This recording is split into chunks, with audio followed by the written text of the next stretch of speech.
There is a lot of news tonight out of Afghanistan, where the U.S. withdrawal has reached a critical phase. As the evacuation of Americans and our Afghan allies reaches the final days, we have just learned tonight that the U.S. military is secretly rescuing Americans stuck outside of the Kabul airport, using helicopters and even some ground troops.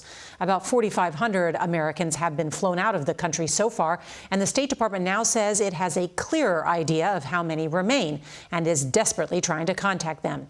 So in a moment, we will speak with the top U.S. diplomat in Afghanistan about what happens to Americans who do not get out before the president's August 31st deadline to withdraw U.S. forces. For now, the military flights out of Kabul continue. All told, more than 88,000 people have been evacuated since July. But tonight, the biggest threat to this historic evacuation is a real and immediate threat. U.S. officials warning the terrorist group ISIS-K has the ability to attack the airport. CBS's Nancy Cordes is going to lead us off tonight from the White House. Good evening, Nancy. Good evening, Norah. And tonight we are learning that the military has been conducting more emergency missions to rescue both American citizens and CIA personnel outside of the Kabul airport, using choppers to do so. To date, the Secretary of State saying that of the 6,000 or so Americans who were in Afghanistan at the start of the month, about 3/4 of them have now been evacuated.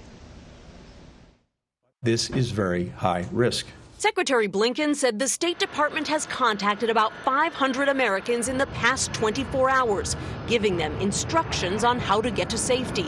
But that leaves about 1,000 Americans whose wishes and status are unclear. We're aggressively reaching out to them multiple times a day through multiple channels of communication, phone, email, text messaging, to determine whether they still want to leave and to get the most up-to-date information and instructions to them for how to do so. More than 70,000 Afghans have now been evacuated, but thousands more slog through sewage and wait in makeshift camps outside Kabul's airport as soldiers guard the walls.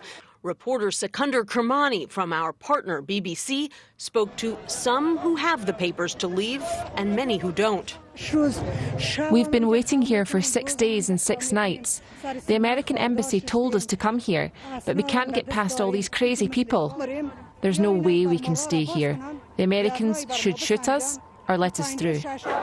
There are also reports of Afghans being beaten or forced to pay bribes by Taliban fighters as they try to get into the airport, even as Pentagon officials insist the Taliban is cooperating. Not saying it's been perfect, but by and large, the people that we have made clear to the Taliban that we want to have access through the checkpoints have been able to get through. But he had choice words today for 2 unannounced airport visitors, Democrat Seth Moulton and Republican Peter Meyer, who flew there yesterday.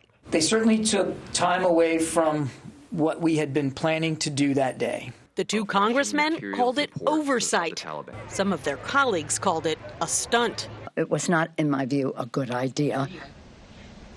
The Secretary of State insisted today that the U.S. will continue to help Americans and qualified Afghans get out of the country even after the U.S. military departs in 6 days. But he was intentionally vague, Norah, about how the U.S. plans to pull that off once all the troops are gone. Nancy Cordes, thank you.